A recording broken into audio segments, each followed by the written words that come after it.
We're looking at lesson 1 for module 3. So make sure you have that lesson out for you. This is May the 10th through the 14th. We are almost done, guys. So lesson 1, what is area? This should be a pretty simple lesson, but let's just kind of look at this. So the very first question is, what is area? So tell me, I want you to think about what you know about area. Maybe it's how to find the area, maybe how you would describe area. So some of the things that you might say is it's a space. You might tell me that I find area by multiplying length times width. Alright. You might tell me that it would be what I need to find if I wanted to put tile down on my floor, the area within something. A lot of different ways that you could describe area. Alright? How do I associate units with area? Well, it would be our units squared. Alright? Or we would say square units. Alright? Alright, so let's go ahead and look at B. What is the area of the rectangle below whose side lengths measure 3 units by 5 units? Well, this is 5 units. This is 3 units. Well, how do we find area? 5 times 3 would be 15, and I would say square units because it doesn't give me a specific unit. Alright, let's look at C. What is the area of 3/4 by 5/3 rectangle below? So I would do the same thing. 5/3 times 3/4 gives me 15/12, which I reduce to 5/4 square units. Okay? And you guys are going, this is way too simple. Give it a minute. We're getting into a little bit more of the lesson. Alright. Why can we use the formula length times width to calculate the area of a rectangular region with whole numbers and rational side lengths? When we talk about the area of a region, the area is the quantity that measures the region. Alright? That's why we say the area of a rectangle when we talk about a rectangular region. Alright? Alright. So let's kind of take just a second away from our paper and let's just talk. Area is a way of associating to any region a quantity that reflects our intuitive sense of how big the region is without reference to the shape of the region. Alright, so in other words, we want to know how big the area is or how big the region is without referencing that shape. Whether it's a triangle, whether it's a rectangle, whether it's a circle, whatever. Alright, so I want you to recall that we measure area by fixing a square unit and defining the area of the region as a number of unit squares needed to fill the tile or the region. So if I were here looking at this one, then I might say, okay, this right here is 1 square unit. How many would it take to fill, well, actually, I gotta look at my numbers. We're going to look at this as 1 square unit, the whole entire thing here, and I would think how many is it going to take to fill that region. Alright, I almost said shape, but that region, because we want to not identify it by its shape. Whether we can see the grid lines of such unit squares we know that if we were to place a rectangular region on a grid of unit squares, we could count the number of unit squares or use multiplication since it's a simple way of counting. Therefore, we know the area of a rectangle can be determined by length times width. Alright, so once again, if I look at this, I could count 1, 2, 3, 4, 5, 6, 7, 8, 9, 10, 11, 12, 13, 14, 15 of my square units, or 5 times 3. Alright, the formula length times width can be extended to rectangles with rational side lengths. For example, let's think about this rectangle that we did here, where our side lengths were 3/4 and 5/3. The area of this rectangle is the same as 3 times 5 copies of a smaller rectangle, each having an area of 1/12. Alright, so to find the area of the rectangle, we divide 1 unit square into 4 times 3, or 12 smaller rectangles. So, if I were to look at this, I actually am dividing our unit into 12ths. Alright? So the area of the smaller region, rectangular region, would be 1/12 square units. So now we can define a rectangle that is 3/4 by 5/3, or 3 times 5/12. Alright? Notice that the calculation process that yields the area 3 times 5/12, or 15/12, is relative to 1 square unit. Alright, so what does all of that mean? Well, let's kind of look at our exploratory challenge number 2. It says, what is the area of the rectangle below whose side lengths measure the square root of 3 by the square root of 2 units? Use the unit squares on the graph to guide your approximation. Explain how you determined your answer. Alright, so let's look at this. Well, I think about how we do this. Even if I did length times width, I would get the square root of 3 times the square root of 2, which gives me the square root of 6. Alright? You might have done decimal form. Alright? And if you do decimal form, or if you entered it into the calculator, the square root of 3 times the square root of 2, whoops, sorry, I messed that up. The square root of 3 times the square root of 2 gives me approximately 2.3 square units.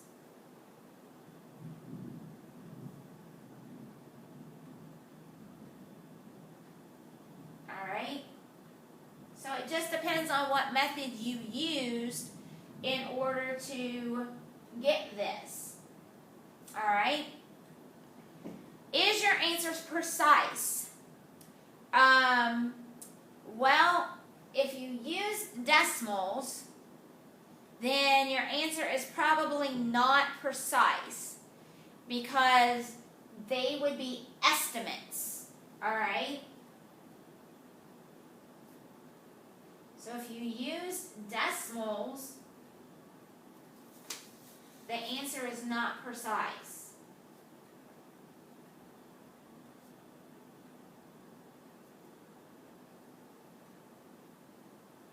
Alright? Alright. If I did square root of 6, then that is a precise answer. Alright? That would be a precise answer.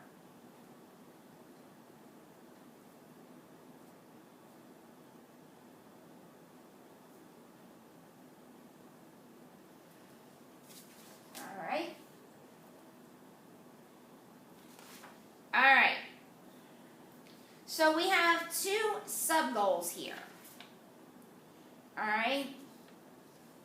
I want to be able to understand the process of multiplying irrational numbers when it comes to looking at the area of a rectangle.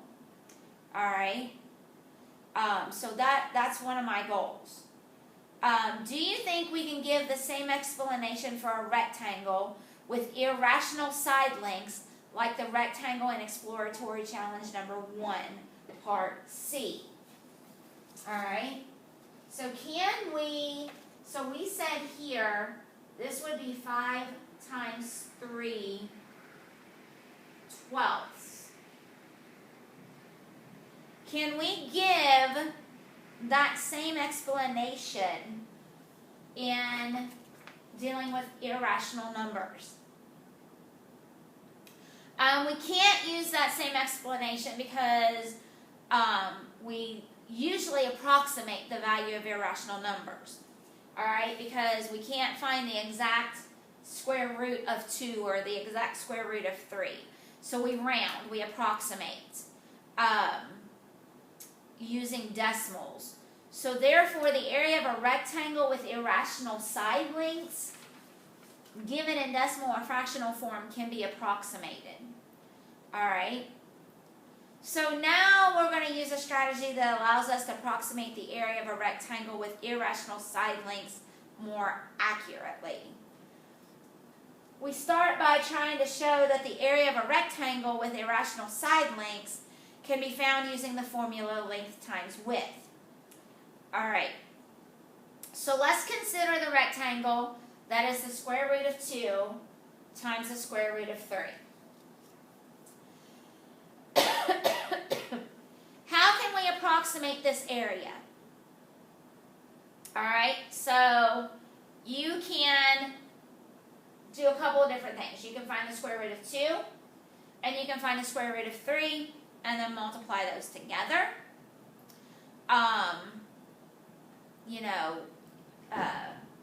You can do that.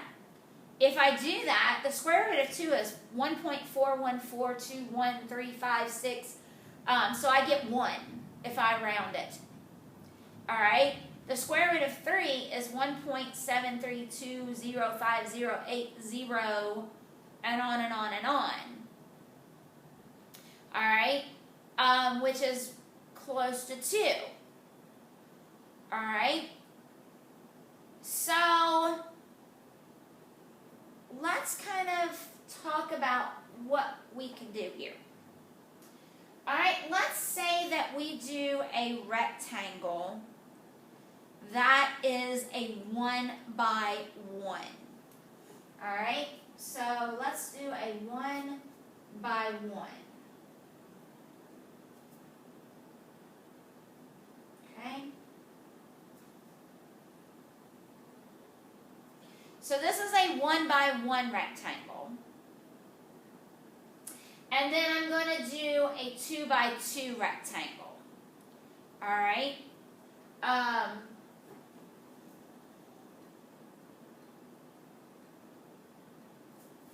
kind of need to color code these.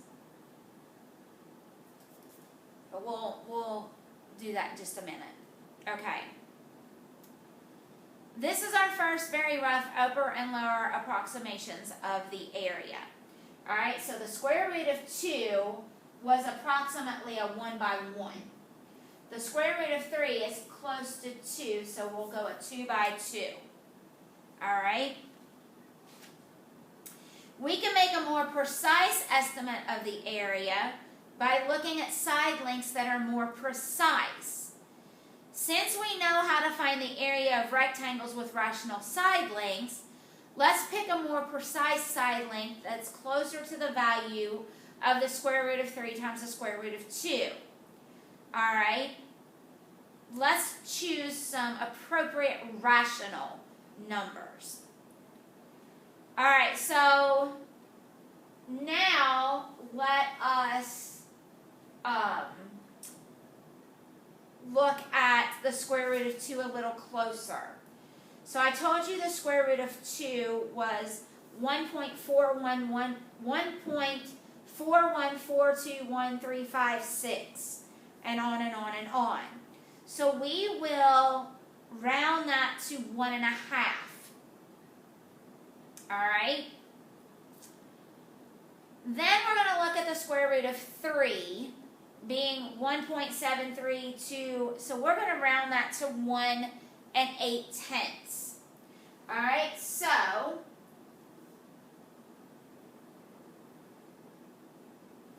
let's kind of redraw our figure here, and we'll do a dimension of 1 4/10 and 1 7/10.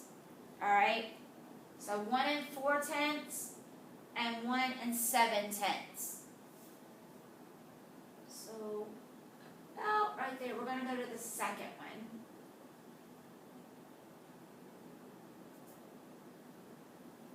Alright, so now we've got this. Okay? And then let's do 1 8/10 and 1 5/10.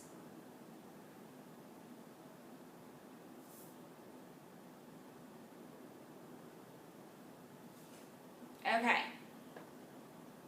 So now this is what we have. Can we make a more precise approximation? All right. Describe the dimensions of a possible lower approximation for A that is more precise than 1 7/10 and 1 4/10. All right. So what we need to look at is we need to refine the dimensions. And the way we do that is to rely on the digits directly from the decimal values of the square root of 3 and the square root of 2. Alright? So for the lower approximation dimensions, the exact digits are selected from the expansion. Alright, so the area A of a rectangle is greater than the area of the rectangle that is 1 73/100. Alright? So if we go 1 73/100 times 1 41/100, but it's less than the area of the rectangle that is 1 74/100 times 1 42/100. All right? Yeah, we've got a figure 3. All right, so let's kind of look at this. We're going to draw 1 73/100, which is kind of difficult. Well, that's probably 1 74/100. 1 73/100 is probably right here. And 1 41/100 is right here. Alright, so we know our area is bigger than this. But if I round to the next decimal, 1 74/100 and 1 42/100,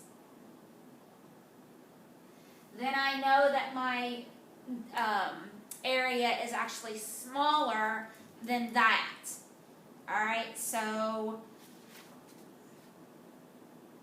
we got to figure out something that's a little bit closer. Alright, so we can continue to refine the approximation. Alright, so the area of the rectangle, if I go even more, like to the third decimal point, 1.732 times 1.414, I see that my area is going to be greater than that, but it's less than 1 733,000 by 1 415,000. Alright? So, even when we zoom in, and I'm going to show you this, because this is getting even closer to that approximation, even when we zoom in, guys, it becomes really, really difficult to see that rectangle. All right, so it becomes more and more difficult to see where we need to stop. All right, so it gets hard to distinguish where we need to stop because we're getting closer and closer in size. All right, so let's look at our table. It summarizes our observations. So far, we've included a few additional values. All right, so we said if our 1 times 1 gave us an area of 1. So then we did 1 4/10 times 1 7/10, which when I multiply that gives us 2 3/8. All right? All right, so then we went a decimal place more, so 1 41/100 and 1 73/100. So when I multiplied those together, I got 2.4393. All right, then we go another decimal place. And when we multiply that, we get 2.449048. All right. Then we go another decimal place. Then we're going to go 5 decimal places. 1.41421. And then we're going to do 1.73205. All right. So we multiply that.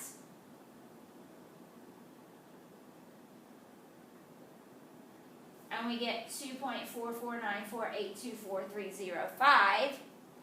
All right, then we're going to go 6 decimal places, and this is what we get. What do you notice happening in the first column as you go down the rows? All right, well, we're using approximations of the square root of 2 that are less than the actual value, but becoming closer and closer to the actual value. All right, I'm still less than the actual value, but I'm getting closer and closer. What do you notice happening in the second column as you go down? Well, once again, we're using approximations of the square root of 3 that are less than the value, but once again, we are becoming closer and closer to that actual value. What impact do these approximations have on the area as you go down the rows of the third column? Well, the more precise of an estimation we use for the square root of 2 and the square root of 3, the closer we're going to get to a precise area of the rectangle. What do you notice about the decimal expansions of the product? More and more of the digits in the expansion of the product are the same. If you start looking, I'm getting more and more digits that are turning out to be the same. All right? Why are all these calculations less than A? When will it be equal to A? All right? Well, just think about this for just a second. Why are all these calculations less than A? Well, we don't have an exact number for the square root of 6. So find the decimal value of the square root of 6. All right, so if we do that, let's kind of look at what this is. Square root of 6 is 2.44949. That's what my calculator gives me. How do the decimal expansions of the product relate to it? Well, it's getting closer. All right. If and I don't see just my basic 4-function calculator, we would see that our decimals are getting closer to the actual value. So what does the square root of 6 have to do with the square root of 2 and the square root of 3? It's the product. The product of square root of 2 times the square root of 3 is the square root of 6. Alright? Alright. So then let's look at this. The upper approximations, meaning we're going to go a little bit bigger. Alright? So greater than square root of 2 and greater than the square root of 3. So I have 2 and 2. That gives me 4. Alright, let's say I go 1 1/2 and 1 8/10. When I multiply those, I get 2 7/10. Alright, let's back it down. 1 42/100. Alright, I'm going to multiply that together and get 2.4708. Let's back that down to 1.415. Alright, 1.415. When I multiply those together, I get 2.452195. Alright, the second one's done for us. We're going to go down to 5 decimal places. Alright, then we're going to go to 6 decimal places. 1.414214, 1.7325051. Multiplying those together, I get 2.449490772914. That's pretty darn close to what we had before. Does the relationship with square root of 6 still seem to hold relative to the upper approximation of the area, as it did with the lower approximation? Yes, we see that as we get closer, we're getting closer to those values. Alright, putting these two tables together, we can get two estimations for the area of A. One that is less than A and one that is greater than A. Alright, I want you to recall that if we know that the true value of the area is a number between 2 3/800 and 2 7/10, then we know that the absolute value of the error is less than 2 7/10 minus 2 3/800. And that A would be greater than 2 3/800. So then the upper bound of the error, using the numbers 2 3/800 and 2 7/10 as an approximation, is found by doing this. The absolute value of x minus A over A is less than 3200 over 2 3/800. Alright, which would be approximately 0.134453. Alright, so our percent error is approximately 13 4500%. If we continue the lower and upper estimates for the area, we would find that there is only one number that is greater than or equal to all of the lower estimates and less than or equal to all of the upper estimates. And that is the square root of 6. Alright, so we say the area of the rectangle is the square root of 6 because this number is the only number that is always between the lower and the upper estimates. Alright, so in the last example, we approximated the area of a rectangle with irrational side lengths.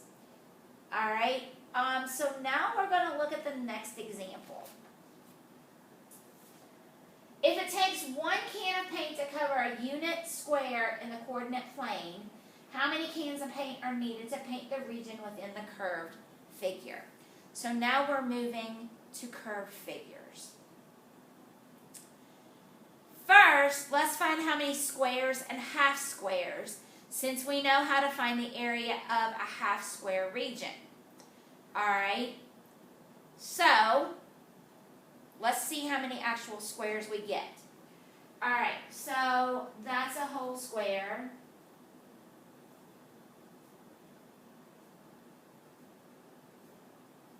Alright, this is a half a square.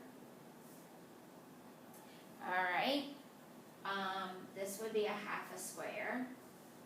This would be a half a square. So I'm just going to kind of outline all of these.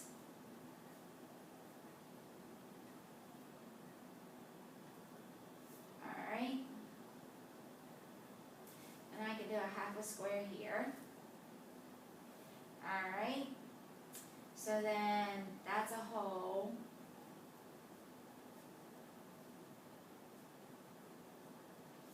Alright.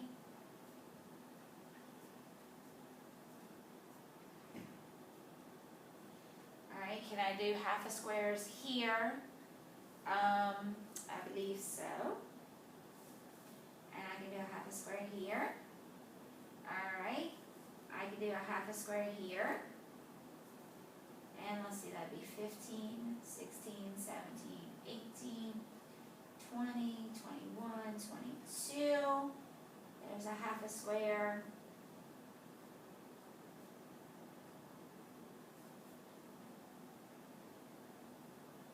Alright. I'll have to make this a half a square. Make this a half a square.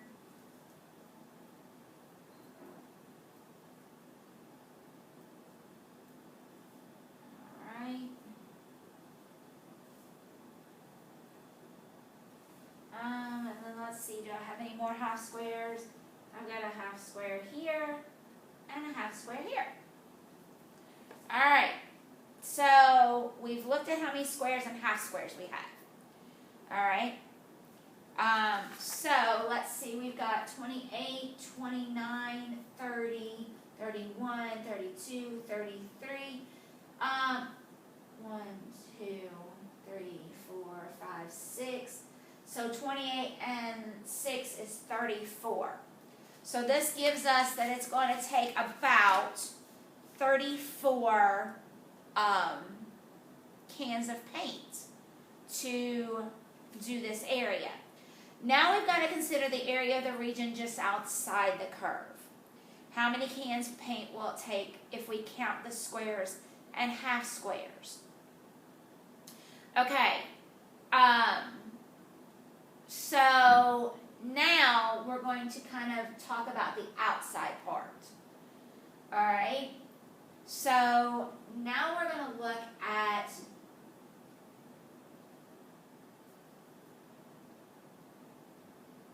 what I need to finish. Alright, I can do a half here. So forget that part right there. I can do a half there. I can do a half here. Alright. Then I gotta have that little piece right there. Little piece right there. We can do a half here. A half here. I'll need to finish that one. Alright. And then we're just gonna kind of make our way around here. Alright.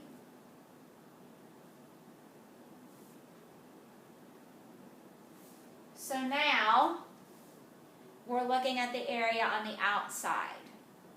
Okay? So inside we had 34 cans. Alright?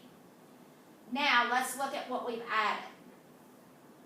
So 1, 2, 3, 4, 5, 6, 7, 8, 9, 10, 11, 12, 13, 14, 15. Alright, so we're adding what? Let me recount those again. Sorry, guys. 1, 2. So it looks like we're adding about another 18 cans. If we add the outside of that. So now we're looking at an estimate of 52 cans. Alright. Alright, so an estimate of the area is the average of 34 and 52. Alright, so if we take the average, alright, how do I do average? I add those together and divide by 2, which would give us about 43 cans of paint. How can we improve our accuracy of our estimate? Alright, so how do we actually improve this? Alright, so we said taking the average, 52 plus 34, would give us 86. 86 divided by 2 is 43 cans. So how can we improve on that? Well, if we divide each unit square into 4 smaller squares and count all the squares and half squares, then we can talk about how many cans of paint we would need. Alright, so now we're going to divide each unit square into 4s. Alright, so we're going to divide everything into 4s.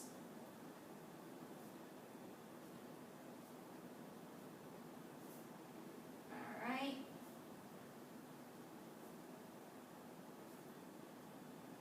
And I really hate that they only gave us one diagram to do this, because it makes it a little harder to do it all on one. That's okay, we'll make it work. Okay, so now I've divided all of my units into 4s. Alright, so I'm going to go ahead and divide these into 4s also.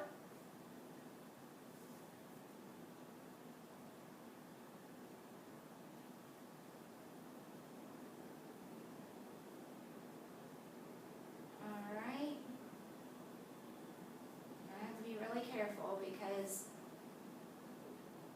I don't want to count anything I shouldn't be counting.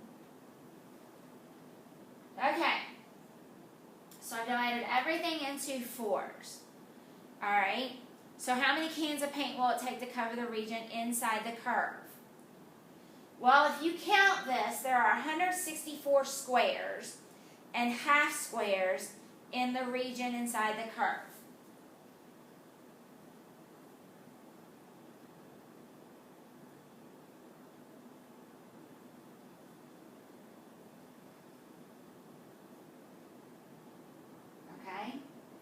I won't make you count all of those.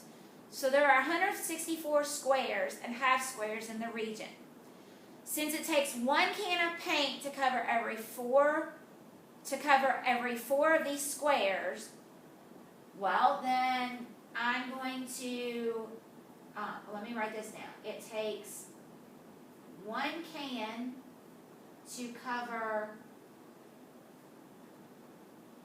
every 4 of these squares.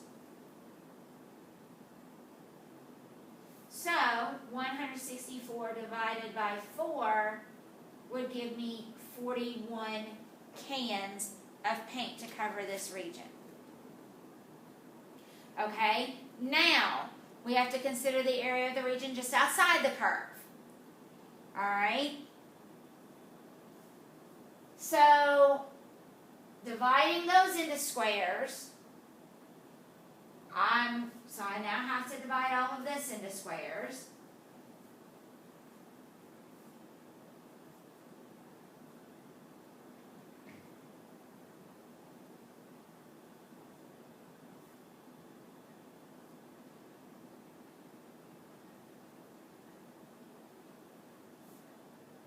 Alright, this is what takes the longest. I've got everything divided. If not, it's okay. So then, if I count all of these, there are 204 squares and half squares.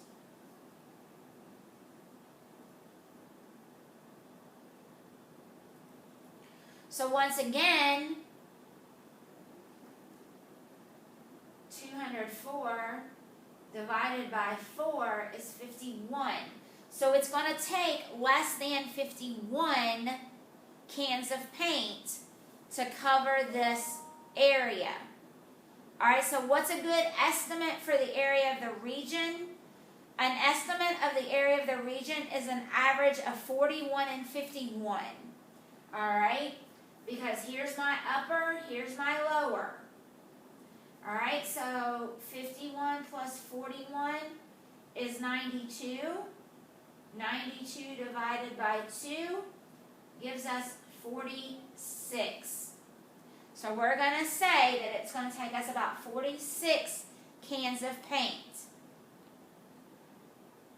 Okay? Alright.